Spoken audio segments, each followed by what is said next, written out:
welcome to episode number 2 of Angry Black Quarterback, the Angry Black Quarterback podcast, ABQ podcast, whatever the fuck you want to call it. Welcome to the Angry Black Quarterback podcast, episode number 2. Well, damn, we have a lot to get into this week. We have to go over the bets from last week. I actually gave my nephew, Joseph, $1,000 to bet for the season and play his picks based off of the robot that he has made that helps him make picks. Not really a robot, but like an algorithm thing.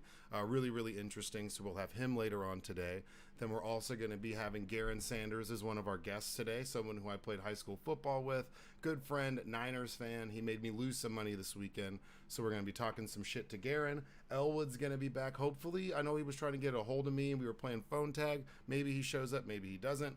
And then also Mr. Goody, or Andy Schultz from the Talk Shit or Get Off the Pod podcast, will also be joining us today. So we have a lot to go over. Like I said, picks. We also got some of the college games. We're going to discuss Texas versus Alabama. That game happened, 1-point game. So that bet we covered on that. It was Texas minus 20 or plus 20, Texas plus 20. So we hit on that bet. A lot to go over. Before we get into anything, I know it's been really rough. I feel really bad. I tweeted out some kind of trolling message. I didn't realize how hurt Dak was until, later when it came out that he broke his thumb, 6 to 8 weeks. Now they're saying he might not even miss more than 4 games, which is ludicrous. The Cowboys look like trash. So why would you want to be putting Dak out there with a shitty offensive line? And you also lost another O-lineman. I digress. I don't want to get too far ahead of myself. We'll have definitely other guests to come on and talk about it. So if you're watching, hit like, subscribe. We appreciate you stopping in. I'm going to play a little clip first. It's inspirational. I know this has been a rough week for Cowboys fans. I think they realized how bad the team was, the amount of issues that they have across the board, not just obviously at depth at quarterback, but the future. We're going to talk about some of their cap space moves. So just stay tuned for that. But I want to get into this clip real quick. I saw it. I love this clip. And I was thinking of Cowboys fans whenever I saw this. So I want to play this real quick before we even really get into anything. Hopefully, if you're a Cowboys fan, this really cheers you up, lets you realize that it's not all bad. Things can get better. There's always next year, as y'all always say. But let's just watch this clip for a little bit. Just hopefully this helps y'all out. If you don't like where you are, move. You are not a tree. You are not a tree. I repeat. If you don't like where you are currently, it might be in a relationship, it might be at work, it might be in the friendship, it might be in the situation or background. If you don't like where you are, move. You are not a tree. If there's no way, if there's no way, great one. Some power there, some reality there, something strong there. You can always move teams.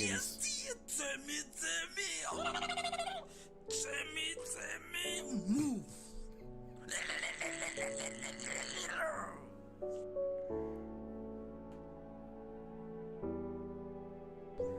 No, but I wouldn't, damn it.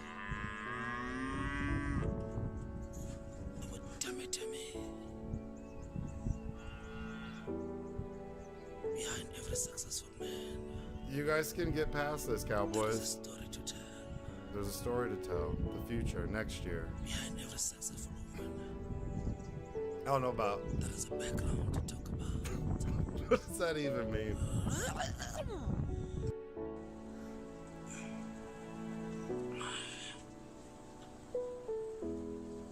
Now about damn it.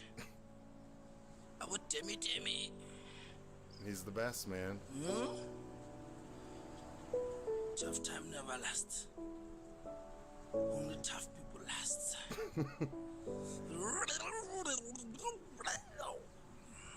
I mean, I'm an Eagles fan, man. We had it bad. I feel like you feel like. Hi, but Timmy, listen. I know how I feel like you feel like whenever we had marriage Carson does Wentz. not guarantee Where's the one I you really are like? wrong. The other person is.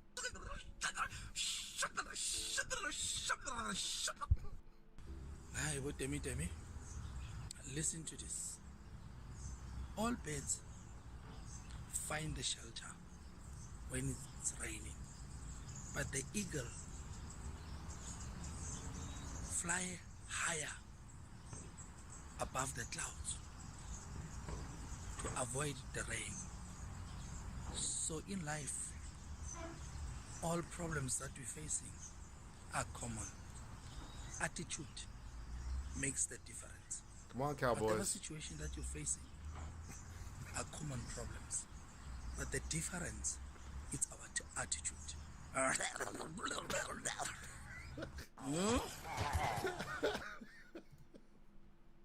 Apologize.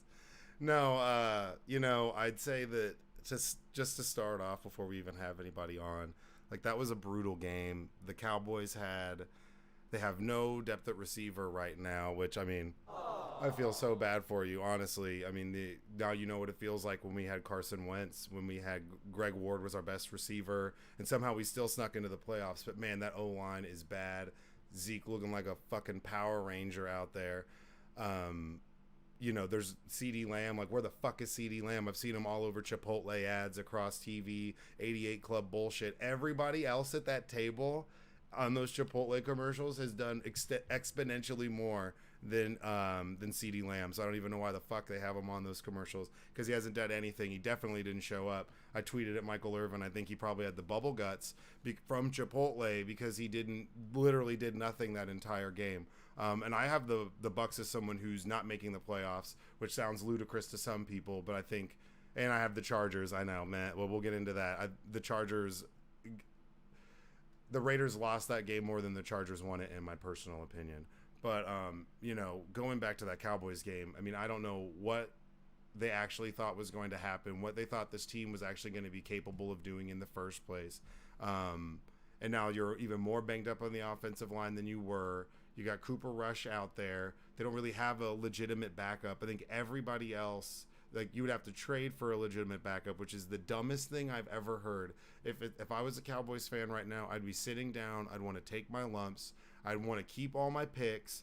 I would maybe be trying to get more picks, but you don't want to get a quarterback. You don't want Jimmy G. You don't want to go out and get all these people and give up assets. You need every asset you can possibly get right now.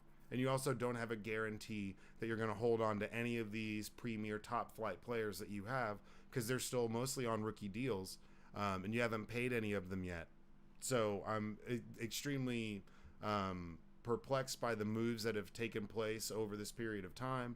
We'll have Garen on, big football advocate. He knows a lot about this stuff. He's a big Niners fan, but he's like me, diehard Cowboys hater. So if he has the opportunity to, we grew up in Dallas, so it's hard to not over-examine them and kind of talk about them, because people rub them in your face constantly.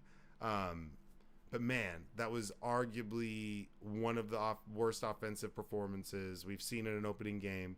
First time since 1935. I think it was a Chicago Bears team that and we got the Cowboys Cup with all the missing offensive linemen, so we're smoking that Cowboys pack today.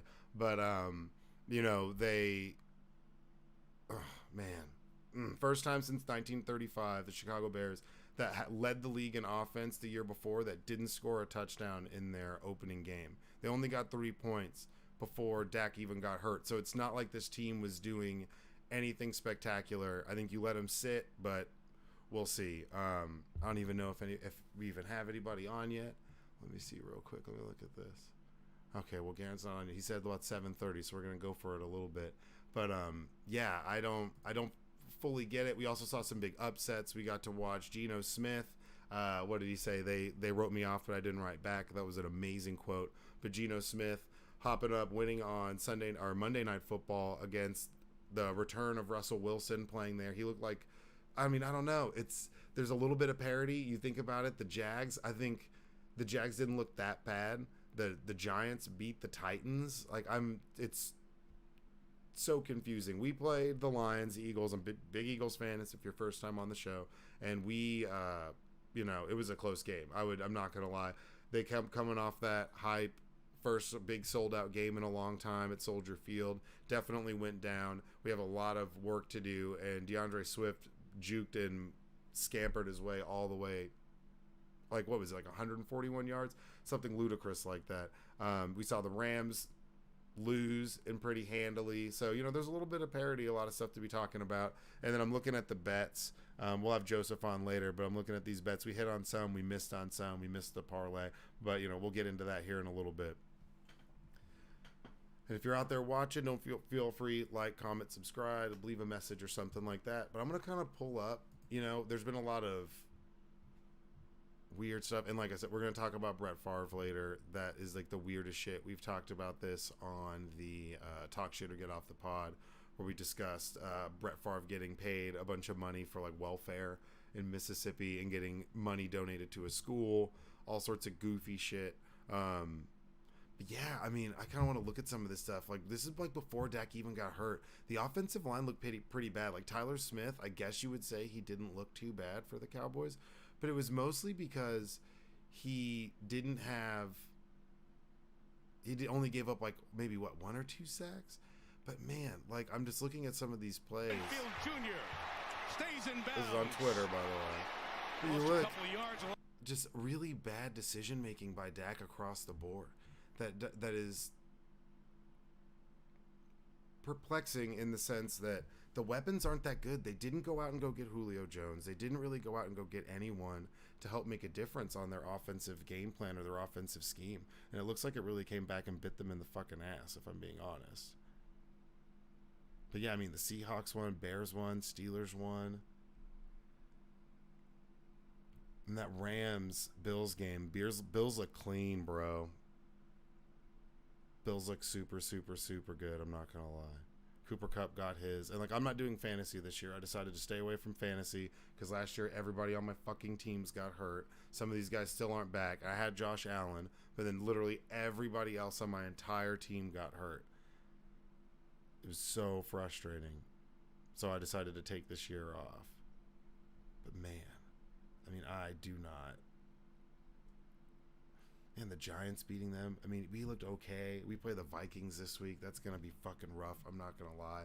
The Vikings look absolutely legitimate. Absolutely legitimate right now. And it's spooky because they have so many weapons. If Cook stays healthy, Thielen looks like he's good. As long as his old ass doesn't fall apart too much, they're going to be in pretty decent shape. Texas. Shit. I was lucky. I got to watch pretty much all of the games, most of them. I watched the Eagles game with a bunch of like friends and family, and it was pretty good. Food was good. We all hung out. We were all watching the game, but I was like trying to keep up with all the other ones. And like I said, like there was some really wild stuff. The Steelers, the Bengals, like that. The end of that game. I mean, there's definitely a lot of issues. I'm thinking they're gonna have to move to putting a sensor inside the ball when we see that play with Jamar Chase where he runs that out, obviously catches it. They didn't challenge it, but it's obviously a touchdown. You can't say that wins them the game, but that's definitely like a difference maker in that game, and you know the outcome could be potentially different. You got to put a sensor in the ball, man. You got to put a sensor in the ball and have some sort of indicator, some sort of light. They could queue up some fucking pyrotechnics or shoot something up in the air.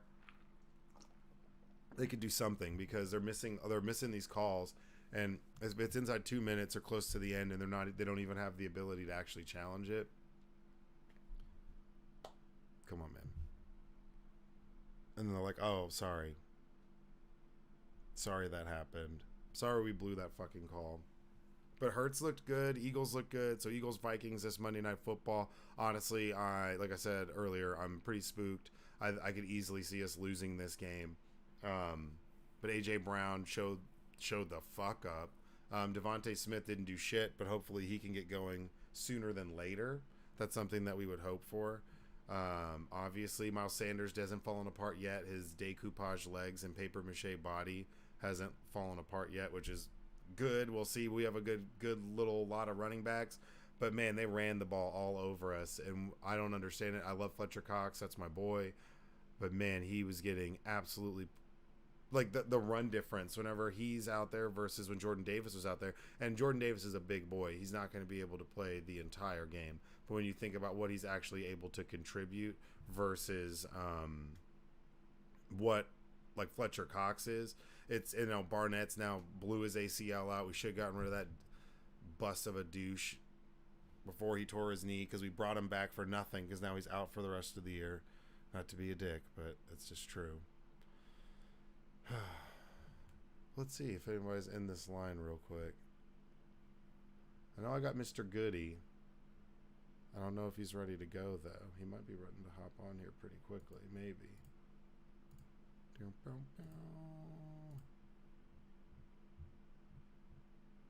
Oh, yeah, and there's some videos where people were sleeping at the Cowboys game. Hold on, we'll watch this while we're waiting.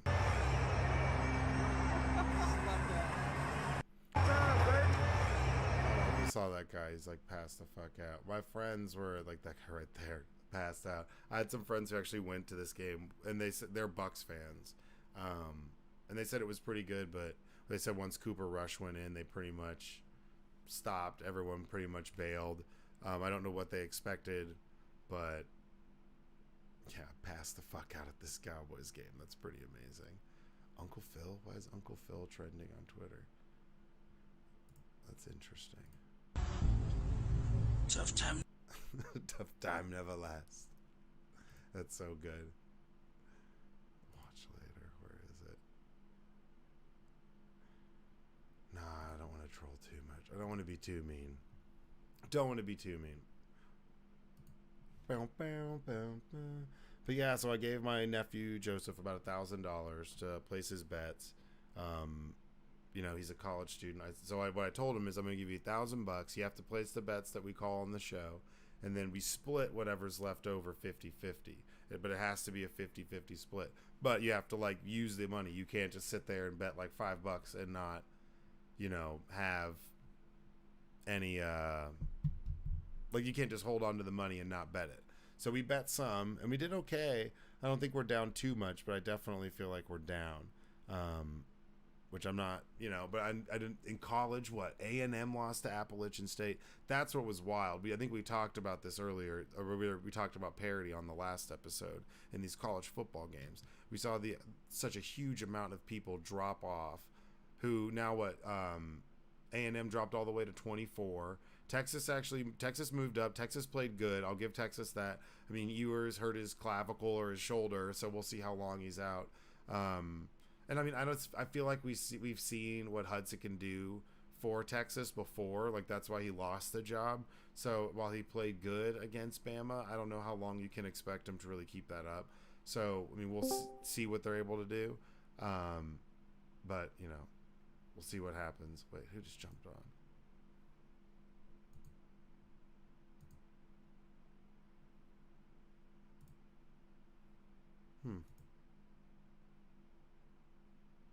Oh, well, Garen's hopped on.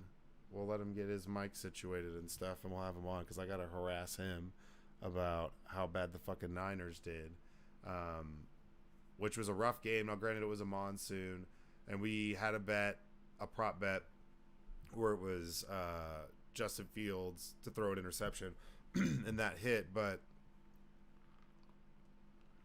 we missed the other ones. So I'm interested to see what this computer has to tell us, what Joseph 2.0's computer has to tell us about what's going on with these next bets, because I want to win some money, man. And that's pretty interesting. Like, I'm gonna ask him more about his computer, or his algorithm. I want him to, like, add more to it. Like, can he do horse bets? What else is he able to actually do with this thing? We also got Saints Bucks this week. That's gonna be a really fucking good game. Not gonna lie. Let me get out of this portion of that. Got all my notes and stuff. Yeah, and that Saints. See, because I picked the Saints. I still don't think the Bucks make the playoffs. I also don't think that. Yeah, the Bucks, the Niners. There was one of them. Chargers. I don't see the Chargers making it. Packers look like shit, which is kind of satisfying. I know Garen's gonna be happy with the fact that they looked pretty bad, because they looked pretty bad. But man, and the Seahawks winning, I think everybody else, what is it? We had the Colts and Texans tied. Get the fuck out of here. That's pretty crazy. Like, there's 2 ties. 20 to, I still think back as an Eagles fan when McNabb didn't know that a tie was a thing. I don't know how anybody could ever think that a tie wasn't a thing. Dolphins look good, I guess. 20 points. Patriots look like shit. Ravens look pretty good. Joey the Crowbar Flacco, meh. I mean, I'm not a Baker Mayfield fan. I can't stand Baker Mayfield. I'm not like into the whole UT versus Texas bullshit. But to see him choke after saying he's gonna fuck him up, like I just hate Baker Mayfield. So I was actually kind of glad to see him go down. And Colts Texans, yeah. I mean, I expected more from the Colts. Giants look good. Giants look good. Not like super good, but I'd say in the sense that Saquon Barkley looks like he's 100%, or pretty damn close to it. So to win a close game against the Titans, who finished number 1 overall, and granted, now the Titans look like trash. I mean, I don't know how long Ryan Tannehill keeps his job, and not saying it's all his fault, but man, like they don't look good, like in comparison to where they were, what they've lost. The fact that Saquon Barkley went all over them, all over the place, is absolutely mind-blowing to me. Chiefs, what I tell you, dude, Chiefs are... I gotta see it to fucking believe it with these Chiefs, man. Like, I gotta see it. Pride of Texas Tech, man. Patty Mahomes, man. He is just too fucking good. You can see that there's no drop-off, man. It's Andy Reid. People talking shit. Stop it. I could easily see any of these... The Chiefs are making the playoffs, like, barring injury. The Chiefs are making they're just... I feel like they're too complete, and I've seen them do it too much to bet against them. That's why I mean, I still think the Raiders lost that game. The Chiefs didn't necessarily win it. If you have three picks, what is it, 2 fumbles, and you lose by 5 on the final drive of a game to a fumble, a touchdown wins the game, and you have like 4 or 5 turnovers. That doesn't mean anything. I mean, so you can talk about how great the Chargers looked, but if it's not for the turnovers, granted, they created the turnovers, but if it's not for that, I mean, they were still in the game. It's not like they blew them out. You would expect that to be a much bigger lead than 1 score.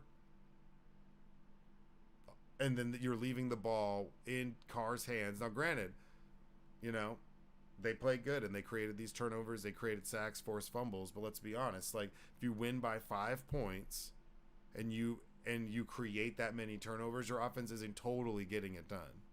Like, and Cardinals, I mean, I still think the Cardinals might be able to make the playoffs. That sounds absolutely ludicrous right now. They look like garbage, dumpster fire. But I mean, Cliff Kingsbury is the first person to get fired if somebody gets fired. And the Broncos, I mean, that's just funny. I just think that's funny. That's just almost like Broncos country. Let's ride. Like, that's so satisfying just to see him lose. You always like to see that. Geno Smith, the pride of West Virginia. Wow, that's crazy. Mr. Punched in the face by a teammate with the Jets. Never really got a chance. It's true. And, to come back to win that game, have everybody write him off. I mean, Drew Lock obviously has just got to be some sort of level of douchebag to not even get a chance. But I mean, props to Geno, man. And their defense played pretty big. Carson Wentz played big, but don't fall for that fucking trap, dude. Don't fall for it. Do not fall for it. They look good on offense. They're playing the Jags. But see, I think that both of those teams, the Jags and the Commanders, both played exponentially better than the Cowboys last week, and they're both on the schedule. So I think that every single team that the Cowboys go up against, they're saying, oh, the Cowboys could, if they could be 4-2, or I think the Cowboys could easily, if Dak comes back week 6, or week 7, I could see them being 2-4 or 1-5 or something like that. Or not even to be like trolly, because everybody that they play coming up looks like they played better. The Bengals, I mean, that's a rough loss, but in hindsight, they're going to be pissed. I feel like they're going to be pissed coming with a vengeance against Cooper fucking Rush. Get out of here. Like, I don't think that's going to be... No. Cooper Rush. Get out of here. Yeah, so Jets, Browns. Like, I'd love to see the Jets win that. Like, so the Lions, I think the Lions could easily whip up on the Commanders. Still down young. Still a little banged up on defense. I mean, I have to see it. The Bucs Saints, I think the Saints win this game. Tampa Bay -2.5. I could easily see the Saints winning that game because I wasn't that impressed. Even though they beat the Cowboys, I wasn't that impressed. Their defense played really good, and their offensive line is just as banged up. So I mean, if you can come after them correctly, I think that they're more talented. I wouldn't say more talented, obviously, because they have like Godwin and Julio, but I think like sideline to sideline, the Lions are a lot quicker. Definitely more so than the Cowboys, but I think they're going to give them way more of a run for their money. Panthers, Giants. Giants win that, I feel like. Steelers, Patriots, Colts, Jags, Dolphins, Ravens. That's going to be a good game. Falcons, Rams. That'll be a good game. You'll learn more about the Falcons in that. The Rams, if they win it, they should win that game. But I feel like the Falcons are giving everybody a run for their money, and the resurgence of a Cordell Patterson, fucking wide receiver, return man, 30-year-old, mid-30s running back is pretty epic. He's kind of awesome. Seahawks, Niners. Niners need to win that. That's bad. You go down 0-2. That'd be bad. That'd be pretty bad. Especially to two teams that are supposed to not be as competitive. Like you're supposed to be, and they got to win that. I think the Bengals are going to come in pissed. Broncos, Texans. Texans are going to, there's some good games, man. There's a little bit of parity. Bears, Packers, I think, okay. And there's 2 Monday night games. Titans, Bills, Vikings, Eagles. So we'll see. But yeah, if you guys got any picks or anything like that, something to talk about, let me know. I'm going to see, is Mr. Sanders ready? Are you there? G-Man?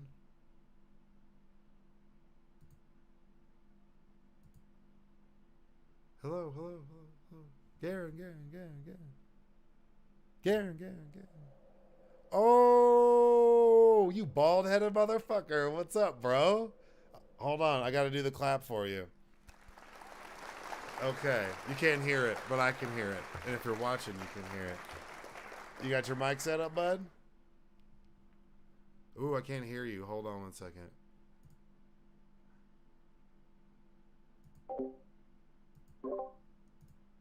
Can you hear?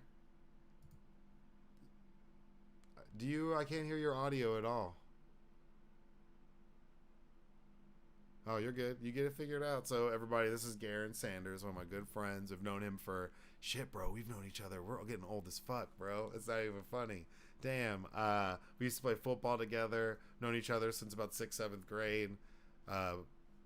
Was a defensive end back in the day. So, and he is a diehard Niners fan and a mad shit-talking Cowboys fan, just like myself. And what's interesting is I don't feel like we're to the point where Eagles and Niners have beef. But Hello? oh, there you go. Got you in, man. How's it going, man? All right, now I gotta give you another clap. Good. Am I loud? Is my volume loud? No, man, you're good. I can control it on my end, so you sound good. I can control the volume on my side. All right, cool. How you been, man? Good, man. Oh, you rocking the Niners gear too? Okay. Oh man, gotta represent. You guys, you lost you lost me some money this week. I apologize, but who knew it was gonna be a monsoon up in Chicago? That is true. On our first game. That is true. And it was terrible. It was like so many. Our defense did our thing. The defense did their thing. They can only do so much. But then you get 12 or 13 penalties on them as well. You can't win. You can't help the other opposing team with that. Cowboys should know that. The Cowboys should know that from the playoffs last year. I had all these trolley clips pulled up. I had like a 10-minute compilation of just them losing, and like last year it was like a check-in before we saw before, and it was pretty bad, man. But I kind of feel bad in the sense that this is what I'm saying is like I don't like that Dak got hurt. Like I don't like playing the Cowboys and them having the built-in excuse of like, oh well, we don't have, and now they have a lot. Like they're like, but they have no money to spend, and I've been telling people that they haven't paid all their best players on their team, haven't even been paid yet. They're all still on rookie deals. They haven't gotten when you think about Diggs, you think about Parsons, you think about even if they decide to keep Pollard, you think about their really talented guys they haven't even paid yet. Even Schultz they haven't paid yet, and they're going to end up overpaying like they overpaid for other people, and you just continue this like shitty salary cap cycle, and you can see they have no actual like depth or substance. No, you're right. Hey, uh, you keep one of my I guess one of the things I don't like is like they keep Tyrone Smith. He's a great tackle when he's healthy. When has he been healthy? When has he been healthy through a whole season? Yeah, it's been a He long hasn't time. been since 2016. That's when they did that catch thing to Des Bryant. Yeah, And since then, he hasn't been healthy. yeah, Overpaying him, keeping him on. If you get rid of him, you probably free up some space. I mean, you overpaid Dak, and this is what you get with Dak. I mean, Dak wasn't a first round pick. yeah, He was a what? He was a fifth round, sixth round pick. yeah. I think he was. He's not a start. He's not a starting quarterback. I'm sorry. Mm, Hey. Hey, this is what I'd say. All right, Yeah. like in overall talent, no, but now in like leadership qualities and in Leadership, intangibles, yes. yeah, like absolutely. Like I mean, that's one thing is like that's where I feel bad is like Dak is like I feel like there was a period of time where they should have traded Dak to Miami. And they could have, if Dak would have gone to somewhere like Ooh, Miami, they would have like blown up. If they would have made that move and traded some capital to fix some things, that would have been a good yeah. get to it in Dallas. Like I could have seen that and putting a lefty with the lefty, but that would have been to the detriment of the Cowboys. So like I wanted them to do that because Dak, when they drafted him, I was like, damn dude, like I watched him at Mississippi State. This kid's a leader. But man, now I feel like he's gonna suffer from Carson Wentz syndrome, like with us, where now the O line's banged up. He has no receivers. They're over, No, yeah, they're gonna end no up O line. overpaying a tight end. Now, granted, Ertz is better than like Mr. Schultz, but let's be honest, like Ertz was like had his heyday was earlier than it was later towards the end of Wentz. Where then Yeah. you have no good receivers, nobody gets open. It's like building, No. yeah, and like now they're talking about only 4 weeks with him out. You're bringing him back to like a bones team. They lost McGovern. He got hurt on the first drive of the game. They lost another offensive Yeah. lineman. Like it's just, They're forcing him back. They're forcing him back in way too early. oh I yeah, think. Like they should. They should. That's what Jerry Jones. Jerry Jones, amazing owner, terrible GM. oh yeah. But I mean, we've seen this going on for the better part of 20 some odd years. Like he's not they'd rather pay cheaply to stay relevant Yeah. and then make these big splash moves like, oh, we're gonna get Anthony Barr. Anthony Barr's gonna do what for you? Anthony Barr was released. Anthony Barr's a free agent, cleared waivers for a fucking reason. No, but like it's true. Like, and I'm not even trying to be a dick. Like that's just facts, bro. Because if somebody else, like the Bills, thought Anthony Barr could really contribute, who's a contender, they'd go get his ass, Yep. but they didn't. So the fact that you're picking him up, and now the Jason Peters, I love Jason Peters. And just for dude, I get people nowadays Yeah. who say I'm like a bandwagon Eagles fan, and I'm like, bro, that is so not true. I've been Eagles troll since I was like a kid. No. Yeah. You've been. Yeah. Yeah. I know you. I know. But I know. and we're honestly like a playoff meeting, Niners and Eagles from having like some serious fucking beef. Because like we don't, but we almost have. Like we're almost at the verge of beef, Mm-hmm. but we've like let shit go. Like we both had like a Jeff Garcia era, and we're both like we apologize to everyone for it. And but that happened for both of us, and we both had a TO era. So some of our biggest headaches are like mutual headaches. But yeah, man, we're literally like meeting in the playoffs from like absolutely hating each other, and that wall coming down. But yeah, well, no. So I was saying before, everybody, if you didn't know, this is my buddy Garen. We grew up together. We played football together. He was actually a starting defensive end for the team that we all played on in high school. What were you, right side or left side? Left side. Left I think I was side. more left side. Left side. He was one of. Yeah. I mean, he was one of the like 5 or 6 black guys on the team. Hell yeah! Shout out us. Let's go. What up? Yeah, let's go. In fact, we could name them all right now. Yeah, we Probably. literally could. Uh, We could start a group chat and say what's up, and everybody would respond pretty quickly. Like, hey man, like how have you been? Like it would go pretty quickly. And yeah, diehard Niners fan. So I mean, how do you feel about your season? How do you feel about this Jimmy G versus this Trey Lance? I feel like hopefully Trey Lance doesn't end up like Carson Wentz. They're from the same school, and you should be worried as well. Same, like, Right. at the same pick, I think. Or when we got Wentz at 2, you got him at 3. But yeah, tell us a little bit about that, or how you're feeling. So how I feel right now, I'm a little. I like Jimmy G. Jimmy G is a winner. We all know that. Jimmy G can lead us to a playoff, but we did go for someone with youth and that has more of an upside with scrambling Yeah. because Jimmy can't scramble. He's a statue in the backfield, and what I saw on Monday um, was I enjoyed seeing him like when he didn't find anyone open, he was able to scramble. But I didn't like all the draw plays that were made for him because all those draw plays, like you said, it can be like a Carson Wentz syndrome, and he'll get hurt. And I don't want that to happen. Well, that's almost like Um, Robert Griffin syndrome because we watched Kyle oh, Shanahan too, yeah, watch Kyle Shanahan and then put him out there. I mean, he won that one game on that super long touchdown run. I think the first game he played was yeah, against the Cowboys and threw that dart and fucking I think it was that Santana Moss who took off for a touchdown on that on one of Robert Griffin's like very first games, but he killed it his rookie year. And then it wound up getting hurt. I mean, and that completely derailed his whole career. His best year of playing was his rookie year before he hurt his knee and came back in the playoffs early. I remember way that. too early. Yep. They should have, yeah. And it was he's got a lot of growth to do though, because his his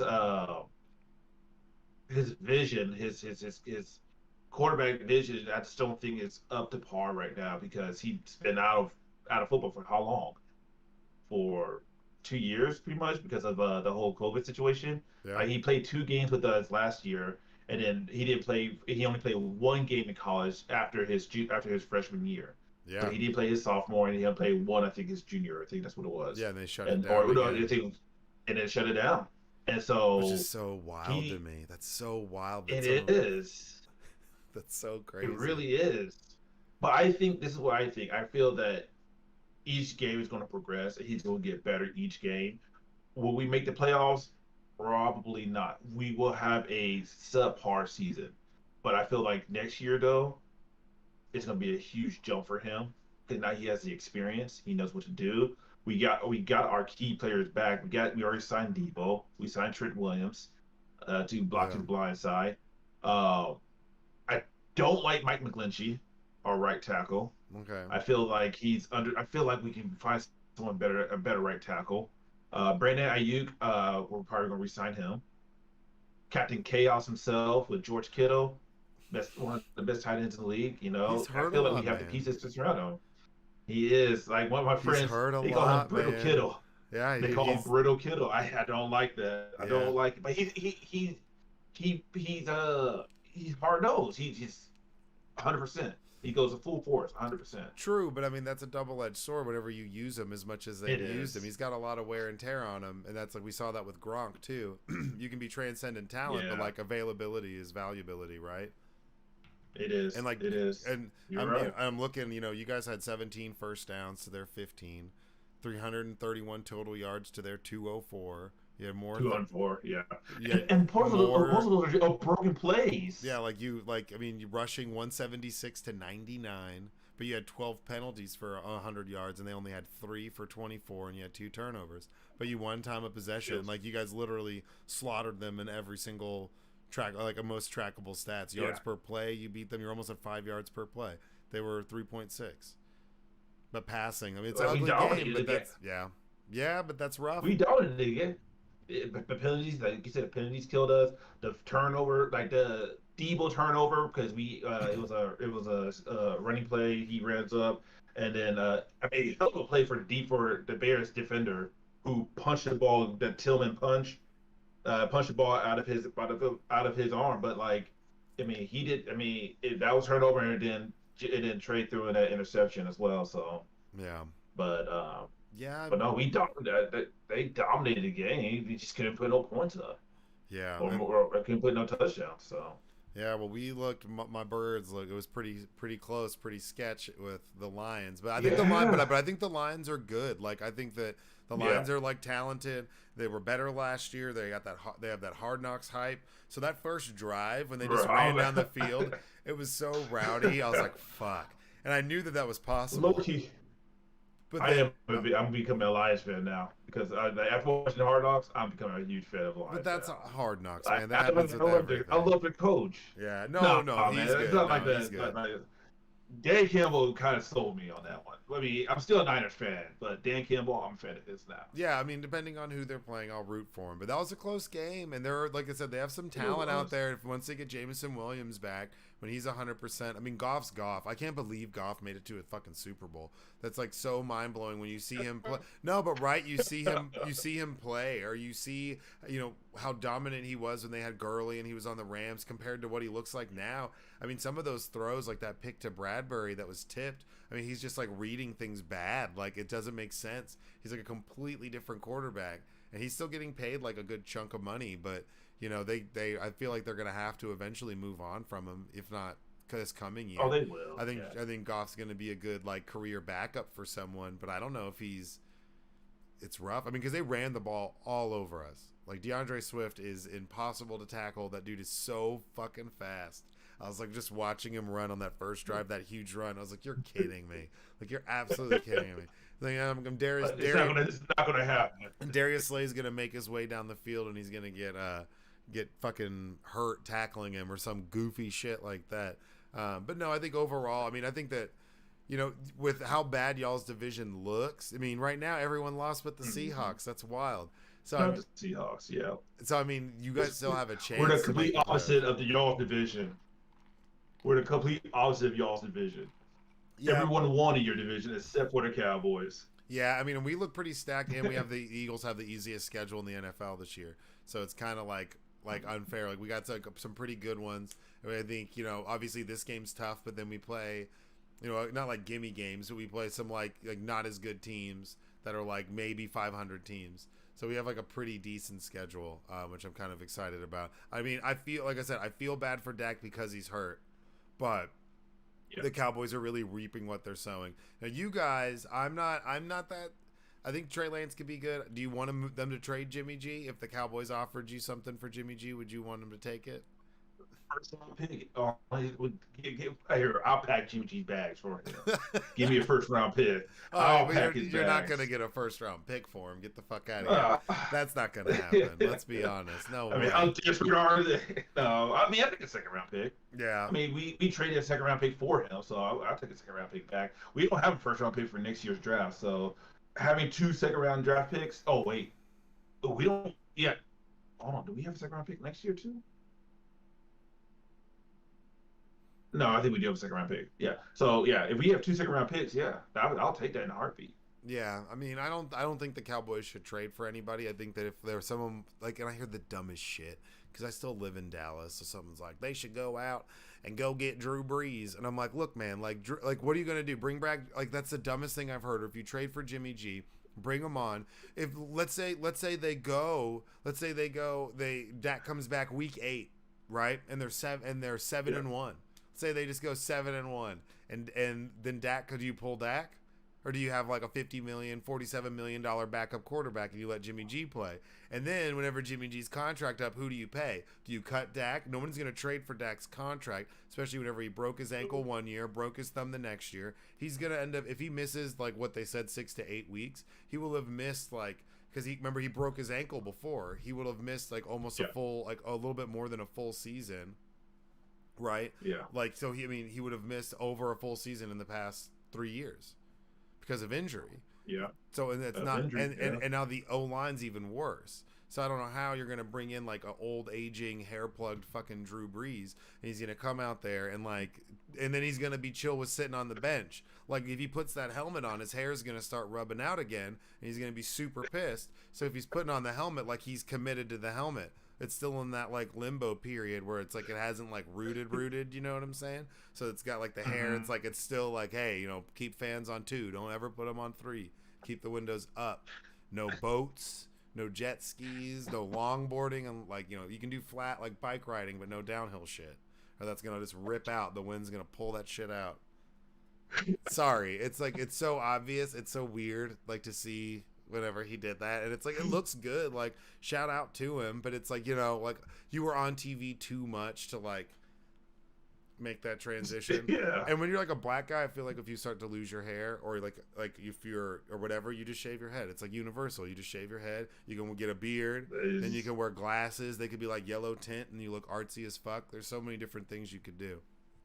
Hell yeah. But yeah, man. no, I hear Hell dumb yeah. stuff like trade for Jimmy G. I'm like, if you can't tell, they need all the assets they can get. If you're gonna trade for shit, you're trading for picks, not people. And I think they should honestly, Yeah. I wouldn't say tank, but they should. They can do a deal with the devil. We'll trade them. I think the Eagles, if Hurts does well, we just kick that extra first round pick back every year until we decide we want to use it. Because that's where I'm like, if Hurts sucks, we'll just go. We'll trade up and go get. If the Jags blow, we'll give them 2 first round picks. We'll move up and we'll take Stroud, or we'll move up and we'll take whoever because we have 2 first round picks. So we can. It's like whoever's in the top 3 who doesn't want to be there. Hey, we'll trade you. And if not, we can just keep trading back and trading back the next year and always have 2, which would be kind of douchey. But that's what I would do. I'd be fucking like kicking that back until I wanted to. Because or we could take like a right tackle because the rest of our line's pretty solid. And we drafted our backup center. We have Dickerson. Then we just signed Mulata, right? So whenever Kelsey retires, we have his replacement. We could take a right tackle, and you know we could have Lane Johnson retire off into the sunset, and like draft a safety or a running back, or we could just trade that pick back, and then the next year get another guard, and then it's like everybody's like right. I mean, it's so different in the position that like the Cowboys are in, where we don't need to use 2 first round picks if we don't have to, right? And we haven't paid Jalen Hurts yet, but before we pay him, if he sucks, we'll just go get someone. As of right now, if the Cowboys, the Cowboys should be wanting to lose right now. Yeah, but if they lose, if they lose, let's say they have to lose the season, where would they go at? I guess they would have to go for a receiver, right? They don't need a running back. They do need an O-line. But the first thing they will probably go for is a receiver at this point, right? Yeah, but then it'd just be like continuing the cycle. Because that's where this is. Yeah, I mean, here we'll go on for like maybe 1 more minute, and then we'll switch over and have Andy and Joseph on to talking about bets. But you'll still stay on. We'll all be on. But no, like I can just you think about it. They haven't paid Diggs. They haven't paid Parsons. They haven't paid all these top flight players yet. And then if they go, they're gonna have to either draft a running back or they're gonna have to pay Pollard to get a free agent and overpay, right? And then they still haven't paid CeeDee Lamb. If CeeDee Lamb's what they want him to be, they're going to end up overpaying for CeeDee Lamb, whether they want to or not, because they used a first-round pick on him. So all these first-round picks they're taking, it's like they're ensuring that they have to pay this person because they don't have any other option, right? You know, like Parsons is great, but, you know, if you think Parsons is so good, he's going to want to reset the defensive market. Oh, you know what I'm saying? Like he probably would. Yeah, he's gonna want to be the highest paid, one of the highest. He's going to be the high.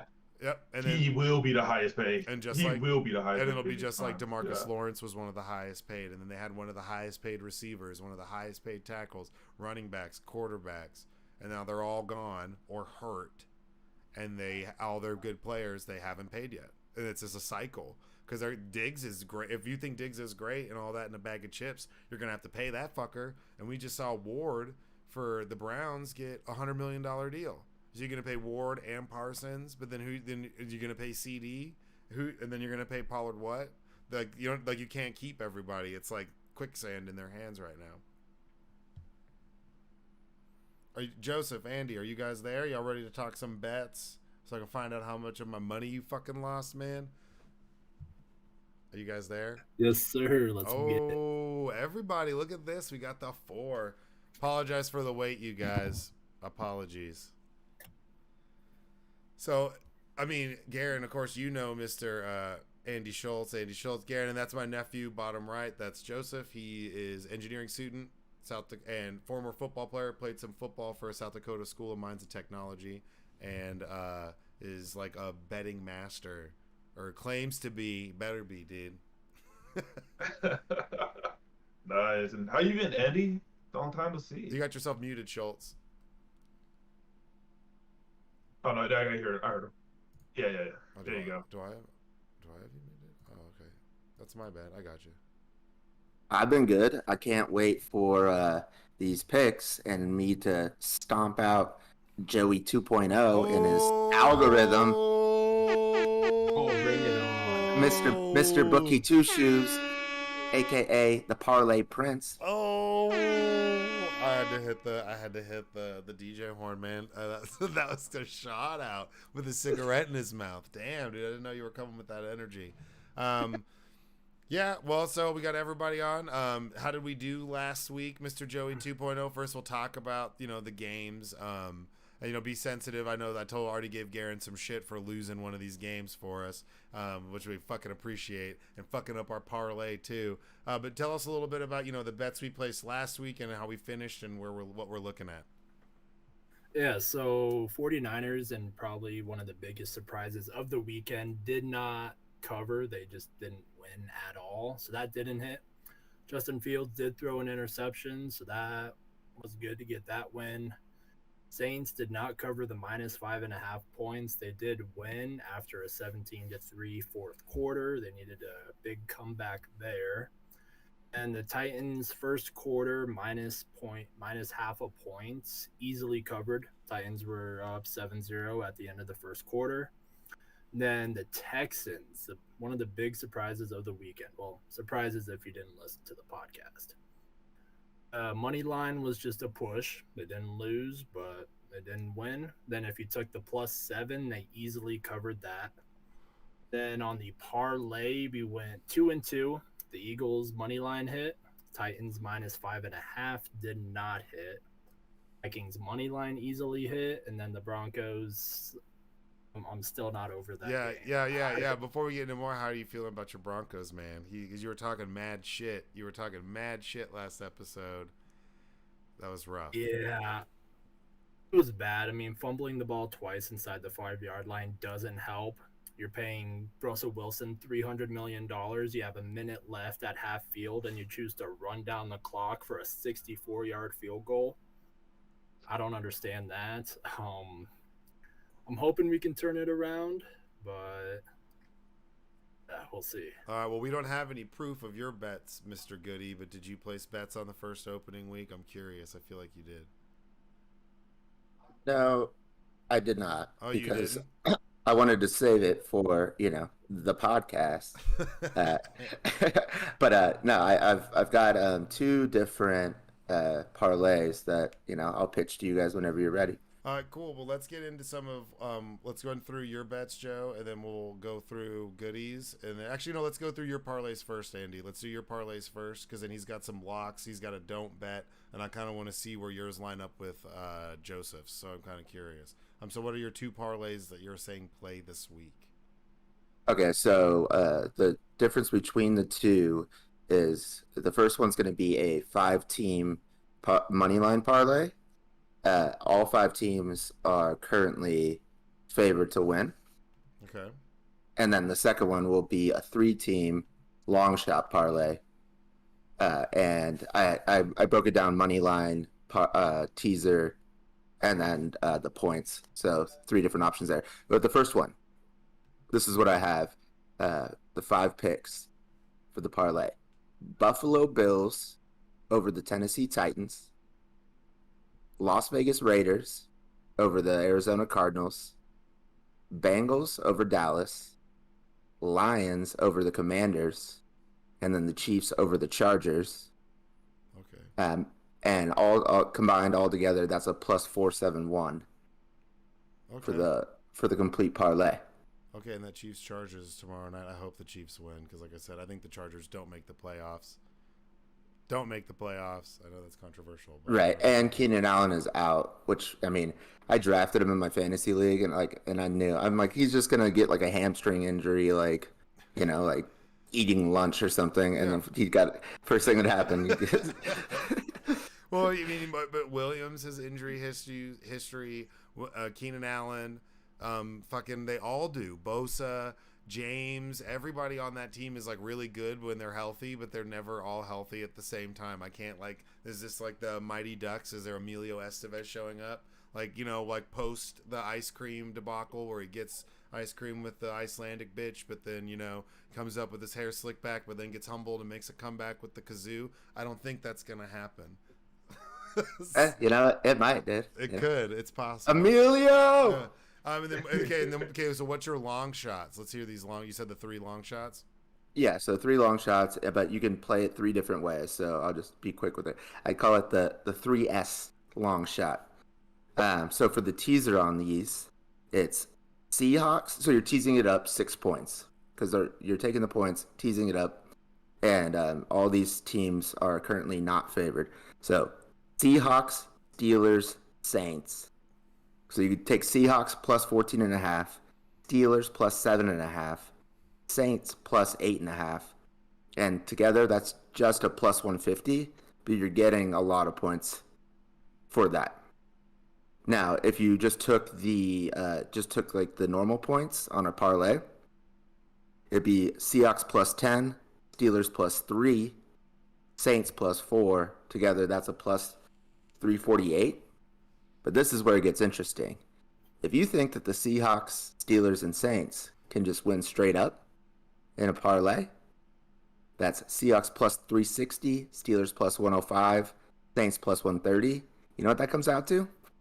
A plus 2,069 just for those 3 teams to win their games, which I think the Saints could definitely win. I think the Steelers can definitely win. And Garen's 49ers, they didn't look good. I watched that entire game, and the Seahawks did win, beat Joey 2.0's Broncos.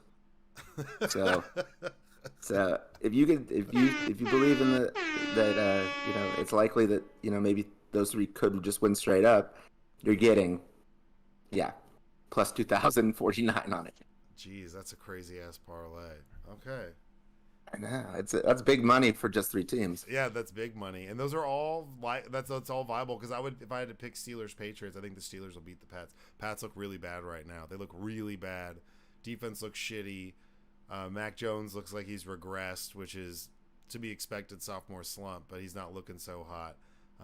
Yeah, man, fuck yeah, that's pretty awesome. What was the third game you said? Oh, Seahawks over Niners. Yeah, sorry. I mean, I don't know. I want Geno. I'd like to see Geno Smith beat your ass. I mean, I think it's in play. I mean, all 3 of those teams on that, the long shot parlay are 1-0. Oh. Yeah, they're all 1-0. Yeah, and I mean, the Niners didn't look. I mean, you didn't have any big injuries on the Niners. Did you have anything crazy? Yeah, Elijah Mitchell, right? Oh yeah, Elijah Mitchell's out. Yep, he's out. He's out, which is big. But you guys are like a running back factory, hopefully. To be seen, because like all the good ones are gone now or hurt that we've seen. Plus we run with Debo a lot too. So man, but I mean, how long do you think that's gonna last? Debo's really talented, but that dude's like, you know what I'm saying? He looked good. He looked good in that game. Like he ran over somebody's ass to get that touchdown. Oh no, he's a monster. But I'm saying that's just high contact. You think about like how, and you guys just signed him, which is great. But the high contact, lots of bang. I mean, if it's bad, let's say you guys are 3-5 or something. At what point do you just like try to dial back on them? Not that that's happening for this game. I could see y'all losing this game. I could see the 49ers losing it. But man, that's a wild ass parlay. That's a shit ton of points. Yeah. Are you gonna bet it? Yeah. Of course. I bet it before we started recording because I don't want the line to move, because I know that I move lines. Mr. Bookie does. Okay. And now, in case you didn't catch it earlier, I set Mr. 2.0 up with a good grand to place some bets for a little bit, and whatever's left over, we're gonna split 50-50. So either way, he comes up, but the less my split gets, the more pissed off I'm gonna be. So you got to at least double it. All right, so we finished down a little bit last week, right? Yeah, so we were down about 0.08 units. So those of you who don't know what a unit is a different way of tracking profits through sports betting in terms that aren't just actual cash values. I follow people on Twitter. They're like, "Oh, I won $100,000 on this game." And they're just throwing out like big money values to try and get people to follow them or pay for their picks or whatever. But if they won $100,000, they're probably betting $150,000 on the game, and just so actual money isn't the preferred way to do it. Units are, and then so you can say, like, "Oh, I'm up 5 units this week and whatnot." So basically what a unit is, it's anywhere from, you take your total bankroll, it's anywhere from 1 to 5% of your total bankroll. That's what you put on. That's what you bet with. Okay. So for the $1,000, I did a 1% in it for the bets this weekend. So I just put $10 on these games. Okay. And You so gotta up that, man. it's just You gotta up that. We gotta up that, man. You gotta throw some money down, son. all right. Nah, but I'll make sure to do that. But that's crazy. I've never heard that units before. Okay, so that's pretty interesting. Yeah, it's just a different, better way of tracking profits. It's also you'll have people they're like, "Oh, I'm 10-0 this week in bets." Like, well, all the games you bet on they were minus 300 favorites or better. Like, yes, they might be 10-0, but they'll total they're maybe up maybe a full unit. Okay. So it's just a good way of tracking it. Okay, cool. Interesting. Well, tell us about your locks for this week. What are the bets that you're saying place? We hit on most of them except for one? We missed on one lock? Because we had the Niners as one. Yeah. And then No. Yeah. Yeah, no, that's true. That's true. All right, well, tell me about your locks this week.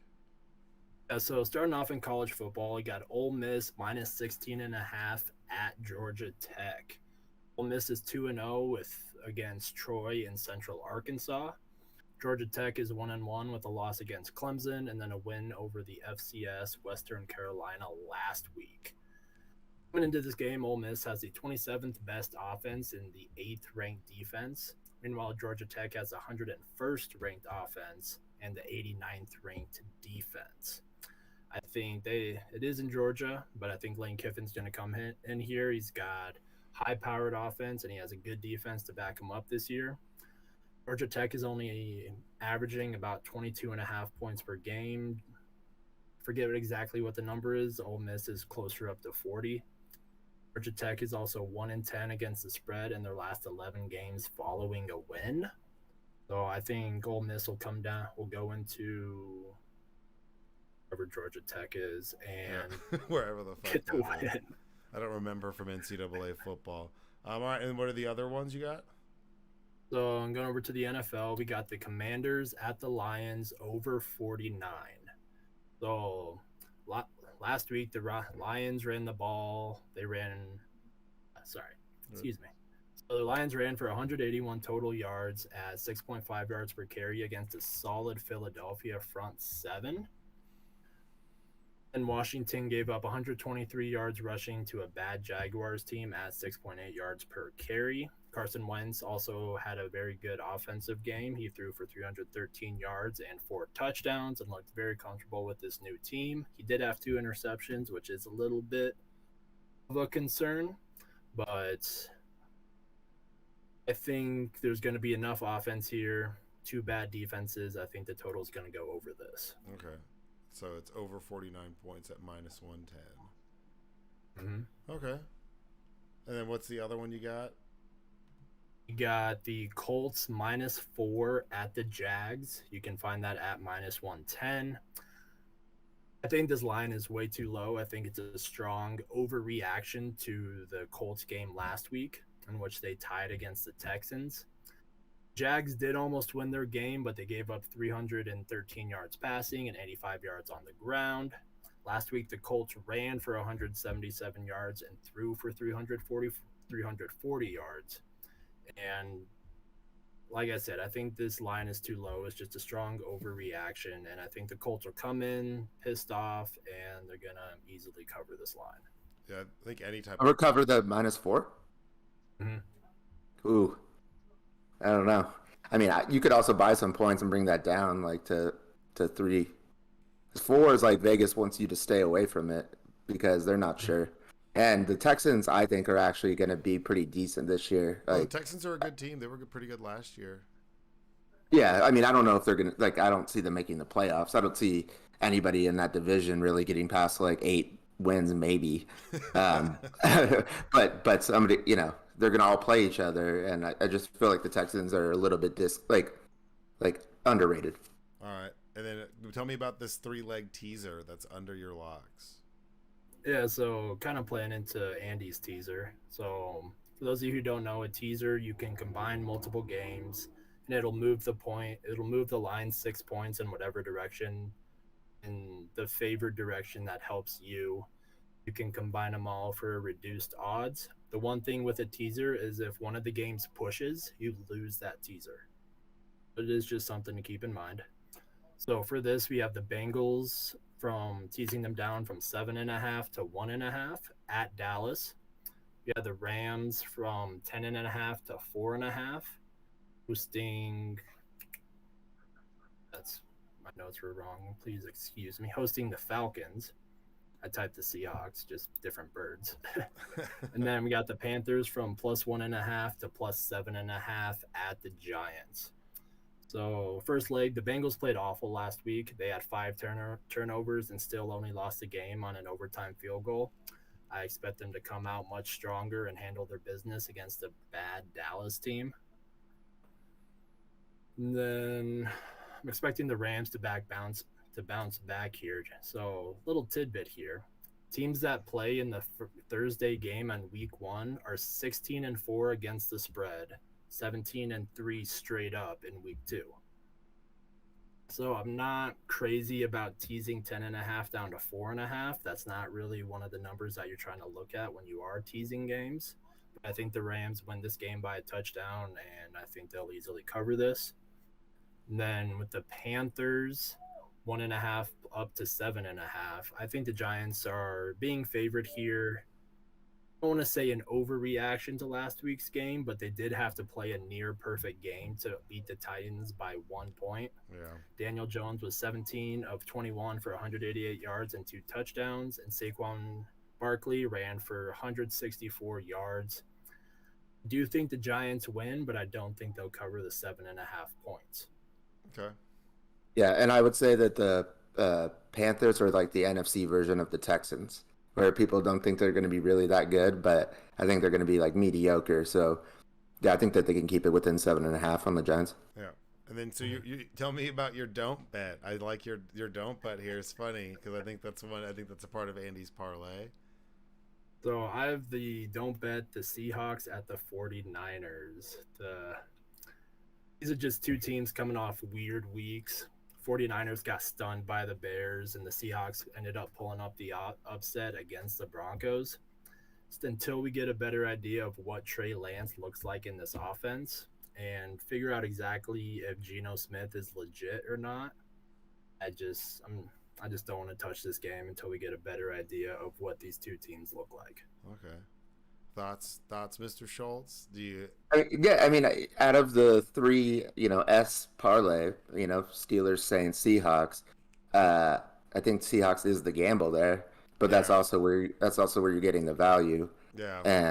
And like you were saying, like in the first 3 weeks, a lot of if you just bet all underdogs, just all 16 underdogs, straight up, you are. Or just bet the point spread, you're going to come up because the point spreads people don't know what team is actually good yet. In the NFL, it's it doesn't carry over from the year before. Yeah. It's just every season when it starts, it's a brand new slate. So if you're looking for value, go for some underdogs. I mean, it's a divisional game. Yeah, it's a divisional game, and Elijah Mitchell's out. And the Seahawks might be, have some more confidence in themselves. I mean, I don't know. You look so pissed. You look so pissed. That's amazing. I'm saying that it's a possibility, and if that hits, I mean, that's a nice little payday, to move you forward throughout the season. Oh yeah, most definitely. That's true. Yeah, no, I could see that. And then you're upset. Tell me. Yeah, so going back to this don't bet, one little tidbit. Geno Smith is 10-0 against the spread in his last 10 starts since 2014. So if I had to pick a side, I would pick the Seahawks, but I just don't trust them. Yeah, that's fair. Oh. So You're upset you have Saints? yeah, I got the Saints money line at +130. I like this game a lot. The Bucs will be without Chris Godwin. That's just one less thing the Saints defense has to worry about. Saints wide receivers looked really good. They did get off to a slow start, but then outscored the Falcons 17-3 in the fourth quarter to complete the comeback victory. And also in the Tom Brady era, the Saints are 4-0 against the Bucks in the That's right. regular season. Yeah, they've been putting it on them, and that's I think the Saints win this division like outright. Now Garen's division looking like shit. It's kind of fucking up my Bucks not making the playoffs because the Bucks could get a wild card. I mean, like you said, it's been week 1, so we don't really know. You could see the Bucks lose one game, or not the Bucks. The Packers lose one game and then come back next week and drop 52 points, and Aaron Rodgers be like, I want to give everybody a hand jobs because they're such good receivers after calling them all a bunch of fucking kids the other day. You know, it's true though. We've seen them do it before, like when they got smoked by the Bucks in like the opening week, and then they smoked the Bucks later. Like they're all there's always so much parity. But I think the Saints like handily, because I was not impressed with what I saw from the Bucks yesterday, only putting 9 points up with how bad the Cowboys looked and with how porous that defense is and just how bad it looked overall. I'm like, they should have gotten more. I feel like Micah Parsons was the one bright spot that whole game, but everything else, like, I mean, the defense played good, but their offense looked like shit. The Bucks offense does not look that good at all. I have a lot less faith in their offense than I do in famous Jameis, the crab leg king. Yeah, the crab leg king. Yeah, dude. His record is like kind of ridiculous when it like playing for the Saints. Yeah, like, no. If it wasn't for that injury, I think they win the division last year. Like, I don't. And so people trying to discount them, and it looks like Kamara is not even going to get suspended. Like, he punched that dude and nothing's happened. I thought he would be out week 1, and he was playing the other day. So, I mean, I think that they have a lot of talent. And with Michael Thomas coming back, catching 2 touchdowns, making sure his ankle's not going to fall off, I feel like they're in a good spot. In a way better spot than the Bucks. The Bucks have a lot of age attrition. Their O-line's kind of shitty right now. I don't really believe in their running game much at all. I think if the Bucks go up against anybody who's got an actual run game, they're gonna or a run defense, they're gonna stuff them pretty handily, right? I mean, yeah, I think the X factor here might be Julio Jones, like because he was like looking pretty solid in that last week's game. And so if he's like Julio Jones of old, then that to me is a game changer. But I mean, that's yet to be seen, you know. Yeah, you got to look and see if there's like a line for like over under 75 yards for Julio Jones or something like that, because he's bound to get open for like one big pass at some point. Yeah, I mean, it seems like everybody's in on like betting against like betting that the Saints are going to win that game. And tell us about your parlay real quick. Yeah, so we got the Chiefs at the Chargers, first half under 27. We got Vikings +2 at Philly. We have the Dolphins at the Ravens over 44. This is a 545 parlay. Okay. So the first leg, the Chiefs Chargers on first half under 27. So in the last 3 games that Herbert and Mahomes have played, the first half totals have been 17, 24, and 20. Then in those same games, in just the fourth quarter and overtime, the totals have been 17, 37, and 35. Damn. So I think these two teams are very familiar with each other. They're going to come out and have a solid defensive game plan against each other. And then once they start making adjustments, the game will open up more. But for the first half, I'm going to stick with the trends and go under 27. Okay, and you're betting against my Philly boys. Like I said earlier, this is going to be a rough game for us.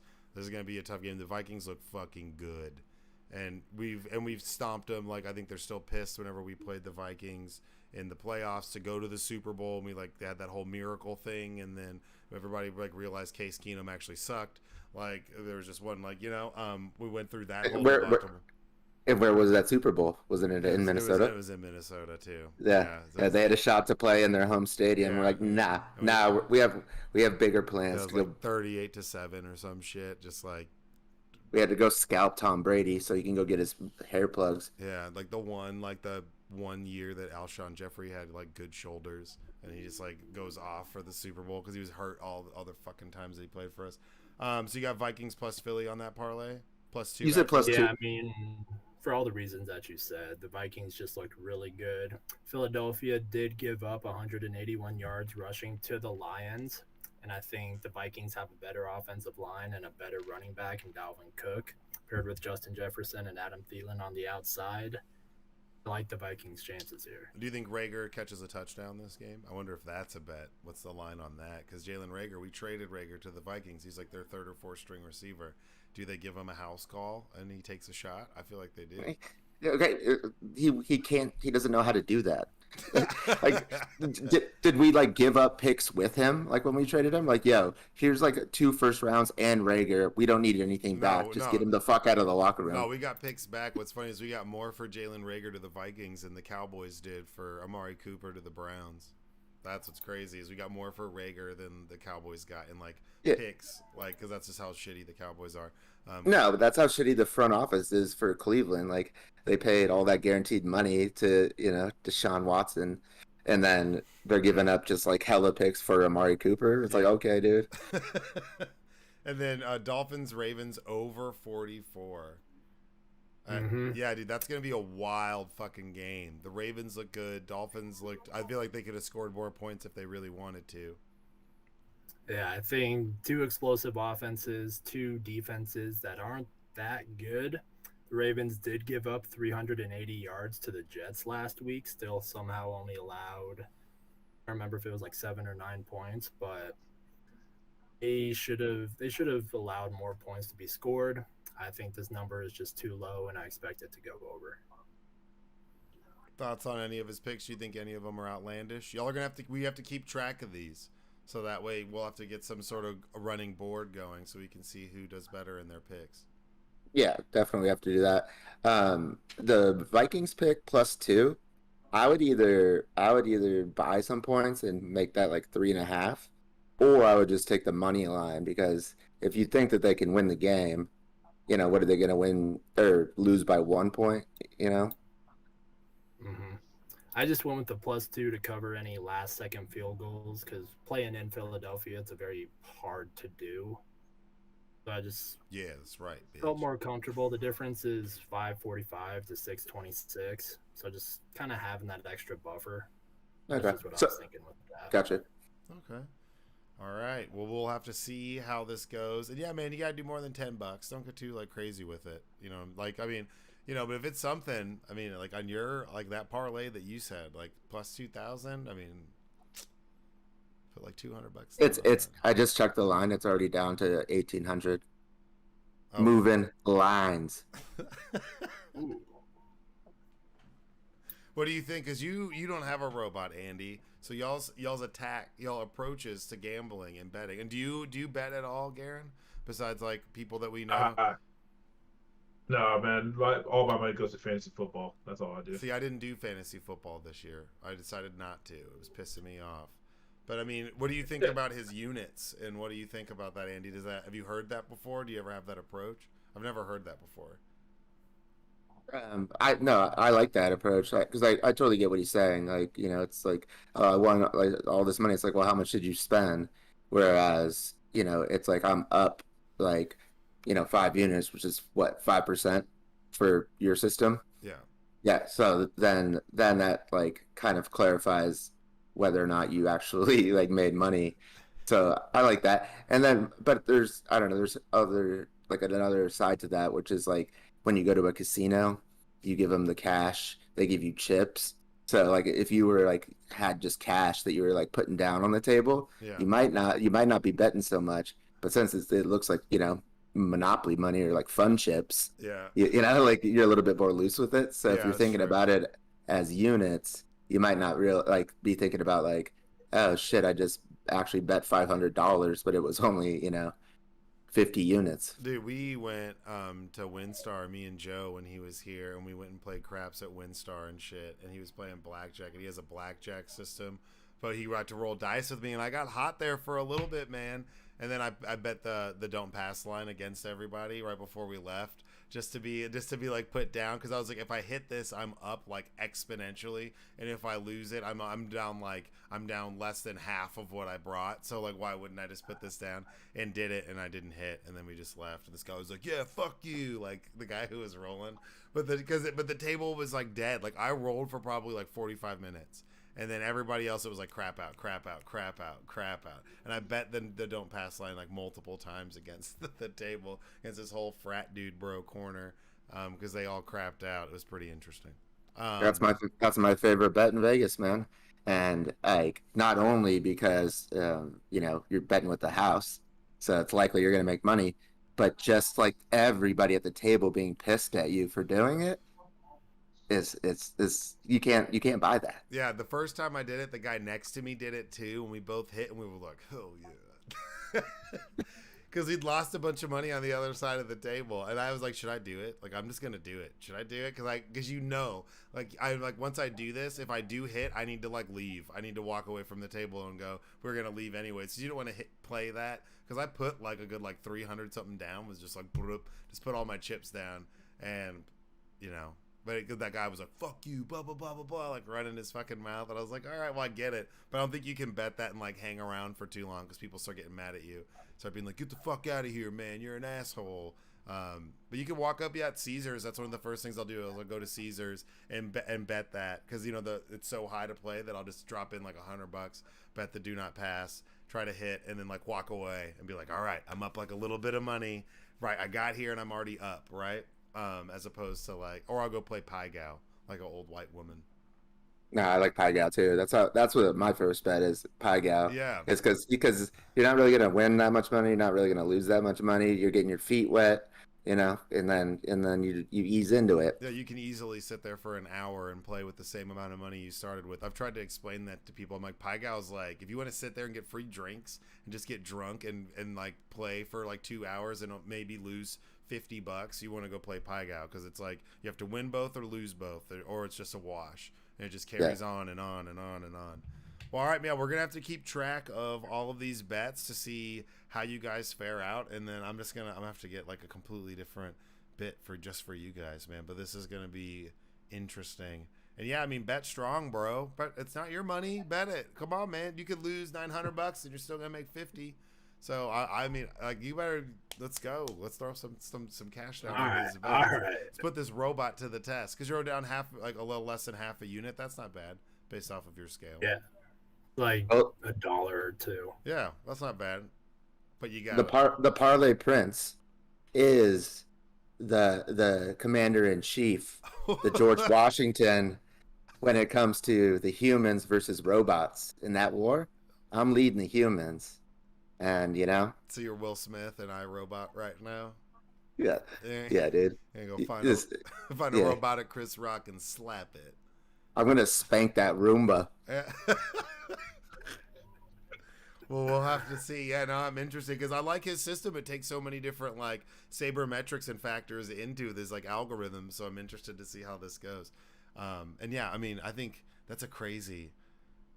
It's like how they have like the AI that like plays like chess, Did you hear? Okay, so total the side topic. Did you guys hear about this grandmaster who won, who's being accused of cheating by putting like anal beads in his butt, and some dude was sending him vibrations via this remote, telling him what moves to make while he played chess, and he beat this grandmaster? You have to look it up. It's like fucking everywhere. This dude's yeah. Let me Google anal beads. No. I'm telling you, like, it's been on. No, I didn't Google it. It popped up all over the place.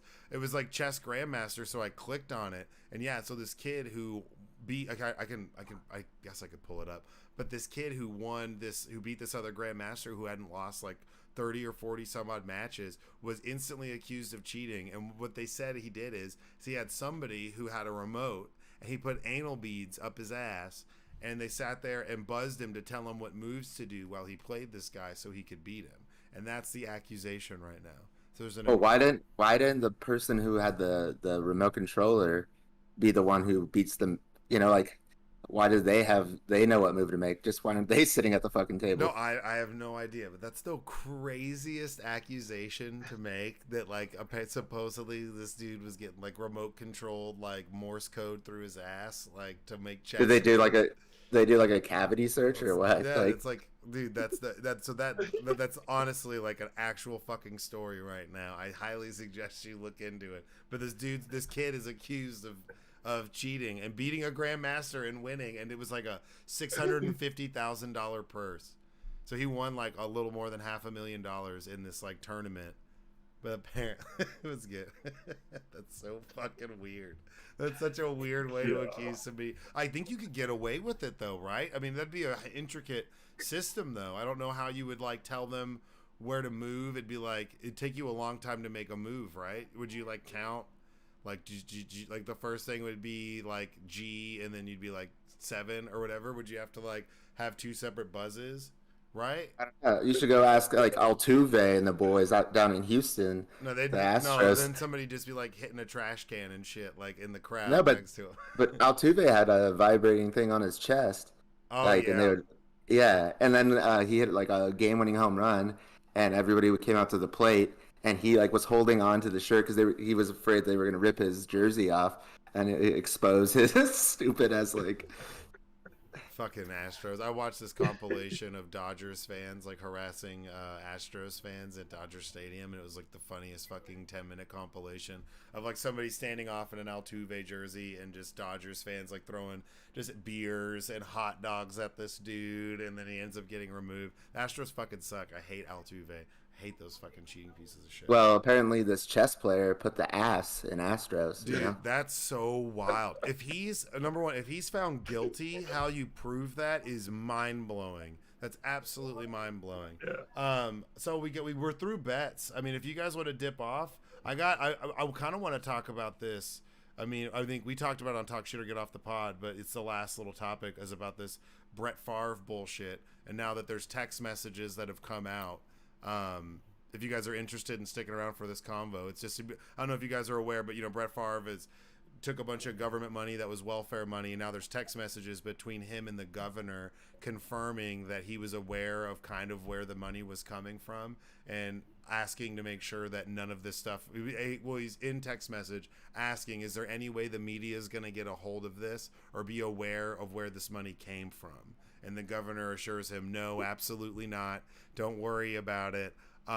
There's nothing, this will never make it out to the public. And then 5 years later, it's literally out to the public, and you can read these fucking text messages. They're fucking crazy. Were any of y'all big Brett Favre fans, or are you guys heartbroken, or are you surprised? That's wild, man. The fact that he says, yeah, I have it pulled up right now. You guys can't see it, but if you were to pay me, is there any way the media can find out where it came from and how much?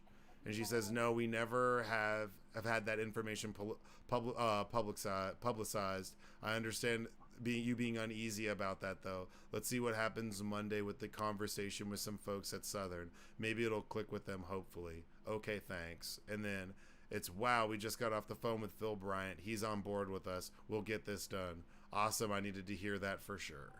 And it's like Brett Favre texting this person. That's August 3rd and August 4th of 2017. So, I mean, I take that as like he's fully aware of the fact that this money is fucking welfare money. I mean, do you think Brett Favre is going to go to fucking jail for this shit? He's already been interviewed by the FBI for it, like multiple times. The governor giving him fucking welfare money. Do you think Brett Favre is going to go to prison? I don't know, dude. Like, I mean, he can't even spell his last name correctly, and he's addicted to like fentanyl, so allegedly. So I mean, he probably was just fiending, dude. He just needed money. No, but the money was the $5 million went to the school for a new volleyball stadium because that's where his daughter had committed to go play volleyball at Southern Miss. So he wanted to do some philanthropic bullshit with like welfare money and not his own money. Brett Favre's not poor, dude. He's got Wrangler money. Wranglers. He's got Wrangler money, dude. I mean, you got to think about that. And yeah, no, there's stories of him being like addicted to oxys and pills all the way back when he fucking played. and sending creepy pics and all sorts of weird shit. I mean, he's like the original Deshaun Watson and hitting on and being creepy with masseuses. Like, he's kind of always been a scumbag. But like, I mean, he can't say he didn't know where that money came from because he questions on if people can find out. That's wild, right? I mean, he has to go to prison or something, or somebody is the governor. That's fucking fraud. And now they have no water. They have all these issues in Mississippi, the poorest state in the country. And you gave Brett Favre, they gave some professional wrestler, they gave washed up Bud Dupree with his bad knees, who played at Oklahoma, didn't even play college football in Mississippi, and they gave him like $250,000 or $500,000.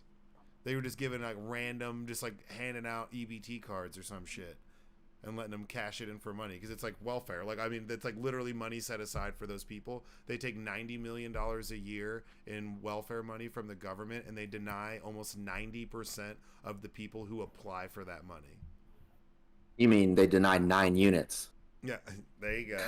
Hey, yeah, but like, I mean, what do you think, Garen? What do you think about this Brett Favre shit? I mean, I was a Brett Favre fan at one point in my life. I feel like I was convinced to be, but Well, this is my first time actually hearing about it. So, but it is pretty wild. And yeah, I the best Brett Favre game I can ever think of was just when he lost his father and through that, what was it, like 5 touchdowns yeah, and like 400 yards perhaps, or like 300 to 400 yards. But I mean, otherwise, I'm not really a Brett Favre fan. I just like that one game about his. That's about it. But that's pretty wild though. Like, yeah, that's if it goes down to it, yeah, that's jail time right there. I mean, being questioned by the 40. FBI, that's wild, Yeah. dude. Brett I know, but we've seen how that works in this country nowadays. Yeah, but the fact that now there's True. text messages that are public between him and the governor and him questioning, it's not like they're like, oh, we're going to donate money. It's him questioning, like, are people going to find out how I got this money? Am I going to get caught? Am I gonna get basically, caught? Am I going to get caught about it?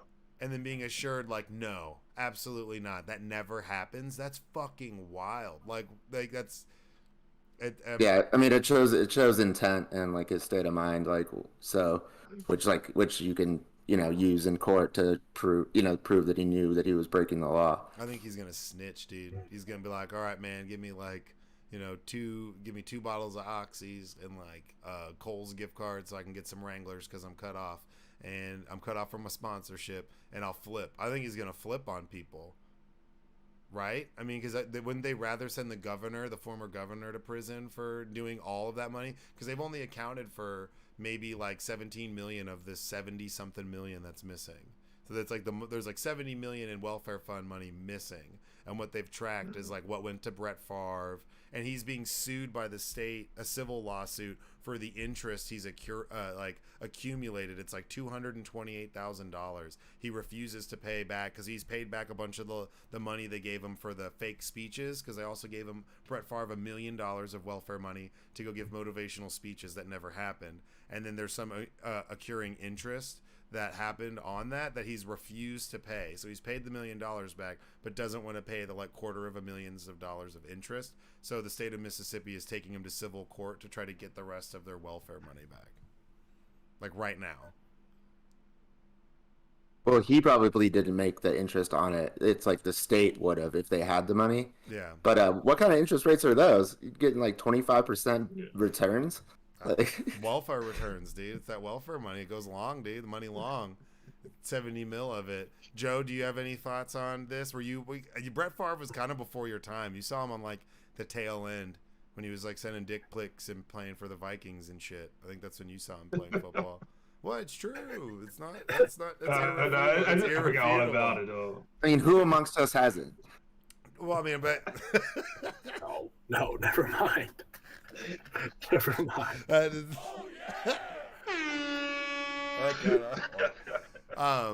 No. What do you think about this? Like, that's like that to me. Like, what do you remember Brett Favre as? Because I remember Brett Favre, like young Brett Favre with the Packers. That game you talked about, the stupid underhand pass, playing NFL quarterback club on Nintendo 64 and shit. But I mean, you got Brett Favre at the tail end. Has he just always been a scumbag in like your world? I mean, I remember him in the Vikings. especially that NFC Championship game against the Saints when the Saints just kept cheap shotting him for every single play. I remember that. Bounty game. I remember like hearing all this glory about him, but like mostly just that NFC Championship game and then all the weird stuff he was doing with the Jets and sending pictures. Yeah. I mean, it's just the whole situation's weird. I don't know. Like, I feel like this. If there was anybody else, like I heard somebody make this point today, if Terrell Owens had done half of the shit that Brett Favre has done, T.O. would have never even made it to the Hall of Fame, because all they did was talk about all of T.O.'s bullshit the whole time, and he didn't do like half of the crazy shit that Brett Favre did. Well, Brett Favre has the complexion for the protection. Well, yeah, and you know, like you can't talk about the rise of Brett Favre and not attach John Madden to him, because John Madden like loved Brett Favre. John Madden was at like the peak of his career, the peak of his video game, and like he was just had this love affair for Brett Favre. You know, even that Monday Night Football game after his dad died, I mean, that was a John Madden called game, you know? Like, I mean, they go, like, hand in hand. But it's just, it's not like he's poor. It's not like he doesn't have money. We don't know. It's not like he doesn't. I mean, he was getting his OxyContin probably for free from the locker room, and that shit's expensive. You know, he's been out of the league for a while. I feel like he's got some Mississippi plug. Someone's setting him up, dude. There's no way. I don't know. Yeah, I mean, that was kind of like my big, that's like the most interesting story of the week, and that's crazy. That's progressed slowly over the past few weeks. Like we talked about it on our other podcast, and it's just the fact that now there's text messages between him and the governor. Like, and now so it makes me curious what else they have and who else has been given some of this money. Because if they're giving it to Brett Favre and professional wrestlers, they gave it to other people too. There's still like, you know, $53 million that's just like vanished somewhere in the universe. And he, you know, I mean, what was that? That's something I'm definitely be looking up at, that one in the Grandmaster book plug. Oh no, dude, bro, you got to look up this Grandmaster shit. This dude totally is accused of using vibrating anal beads for Morse code. That's such a stretch, man. That's so crazy. And like, I mean, that's some chess level shit. If I was that's like, you know, like some Trojan horse, they don't see your move coming, so then you make a move and you set them up. I feel like that's how a chess player would cheat. They'd think outside the box, right? Yeah. Prostate gate. Yeah, prostate gate. Prostate gate. I like that. Hell yeah. Well, appreciate you guys. Appreciate all of you guys being on. Thank y'all. Thank you, Andy, for hopping on. I'm gonna keep Garen. I'm gonna keep you on for one more second. But Mr. Goody, thanks. We'll say, and hey guys, make sure y'all check out Talk Shit or Get Off the Pod every Monday night. Me and Andy. It's at 8:30 Central, 6:30 Pacific. So make sure you check it out every Monday, and he'll be on Wednesdays. So we're gonna go head to head with these bets. And you know, you're playing, and Joe's gonna start throwing some money down on these bets, son. Because if we start losing, I'll send you a little bit more. I just, you know, I don't like gambling, but I feel like, hey, it's like, you know, if you win a bunch and I get some of it and you get half, then it's like, you know, like I'm being like philanthropic. I'm like Brett Favre. Yeah, no, I appreciate you guys being on, and I will see you guys next week. So I appreciate it, you guys. Appreciate it. Thanks, yeah, man. Sounds good. Thank you. Be good, guys. All right.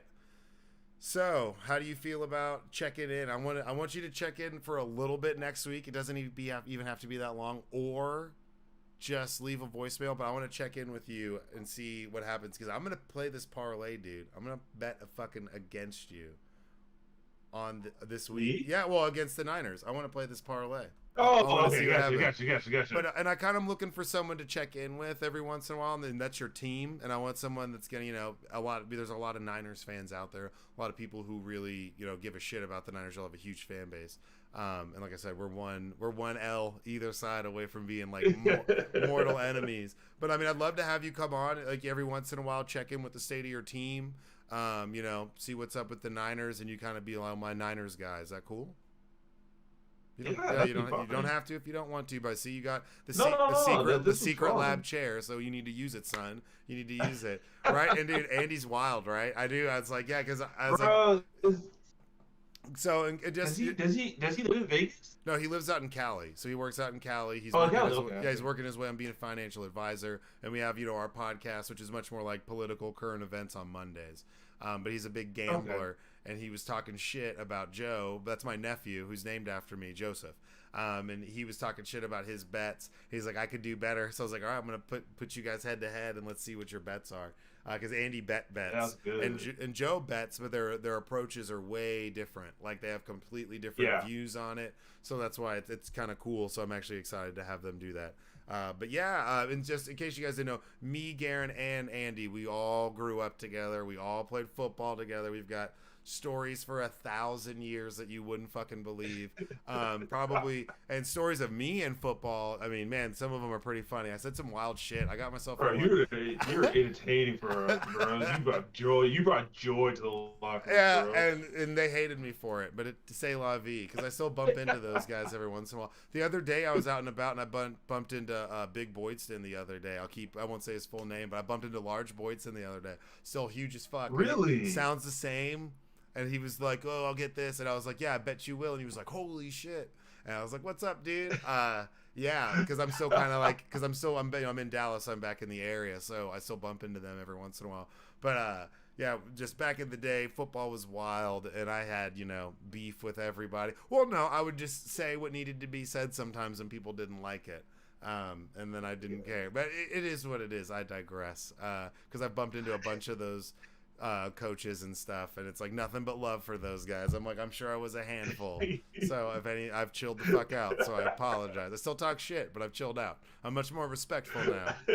Well, yeah, man. No, I appreciate you coming on. Like, this was a blast. I'm really glad. And yeah, even if you don't have time on Discord, you can send me a voice message. I gotta get you and Colin on here one of these times. You gotta help me get Colin on. I want to get Colin on so bad, just so he can talk shit. And right this year he might not. Like, things are rough, so he might like refuse. I haven't heard from him. I didn't text him. He normally talks shit. I didn't say anything to him once. He texted me about getting Jason Peters, and I was like, yeah, okay, like, have fun with that. And that was it. That was it. I haven't talked to him since because I feel bad. I feel like that's not gonna go over well. So I want him to come on.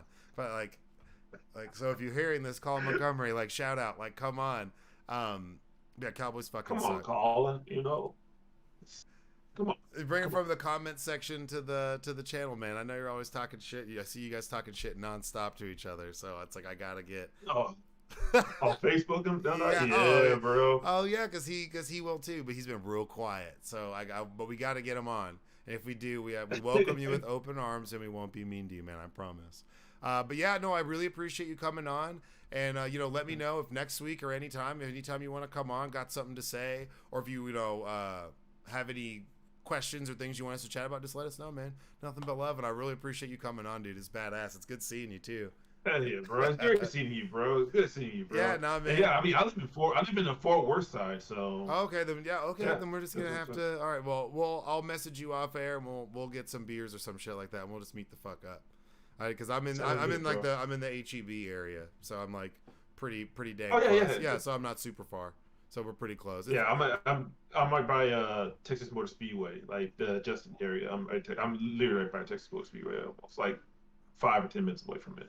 Dang, man, Texas Motor Speedway, man, that place it's so wild how much that's filled the fuck out. That used to be no man's land, and now all that shit's gone. All that shit's all gone. And it's still growing. Yeah, because there's tons of room. It's a bunch of good old boys selling off land.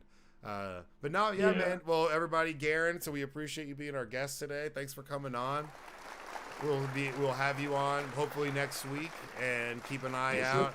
And if you're a Niners fan, he's on your side. But fuck the Niners, go Birds all day. Whoop whoop. Get on out of here, bro. Right, get on out of here. Take it easy, man. Thanks for coming on. All right, y'all take care, man. Take care, Joe. All right.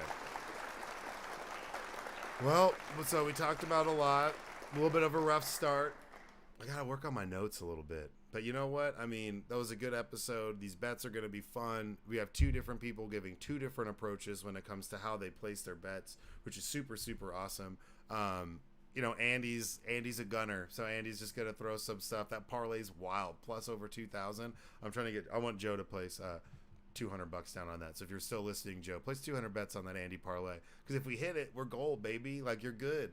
But no, I really appreciate everybody tuning in. And actually, I was gonna do a Dax diary. I think I've thought about it. I feel bad, man. I feel bad that he hurt his thumb.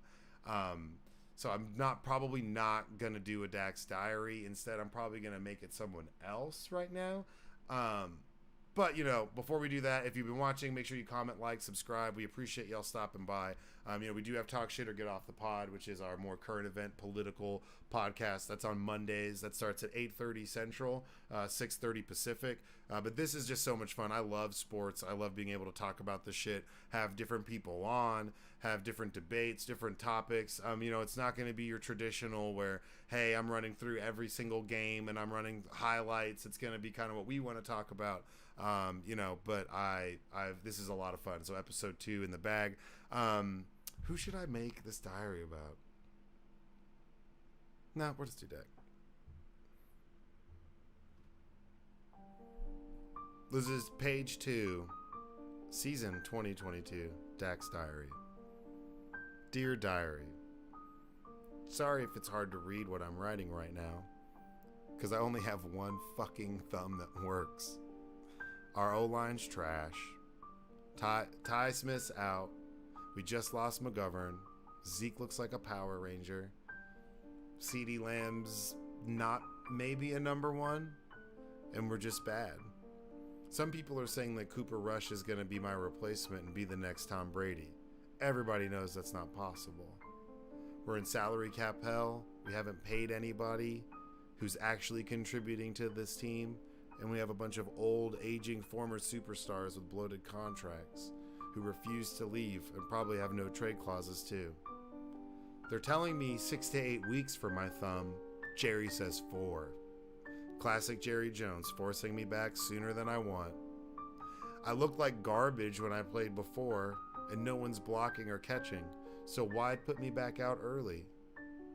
Again, I apologize if it's hard to read this, because I only have one fucking thumb. Tyler Smith played okay, but still gave up sacks. It's going to be a long season. They say 4 weeks. I hope 4 months. Let's just tank and get another draft pick. I'll write back soon. Hopefully it's more legible in 6 to 8 weeks. Poor guy. Write back soon. Dak Prescott. I feel bad for that guy, man. Hurt thumb. Just let that play. Tribute. Honestly, that's rough. They did him a disservice. He's aging. Bloated contract. Can't bring anyone in. I don't know how. This is why I couldn't be a Cowboys fan when I was a kid. They said Drew Henson. They said Quincy Carter. And I was like, I'm out. I'm out. They said Chad Hutchison. I was like, who the fuck's that guy? Whew. All right. Well, episode 2, well, damn, of Angry Black Quarterback Podcast in the bag. Everybody who came by and listened, watched, really appreciate it. Make sure you comment, like, subscribe, do whatever. And if you don't, that's cool too. This is just like fun for me and I'm having a good time. But once again, I appreciate y'all tuning in. See you guys on Monday for the Talk Shit or Get Off the Pod. Stay out of trouble. We'll see you next time, you guys. Peace out. Peace.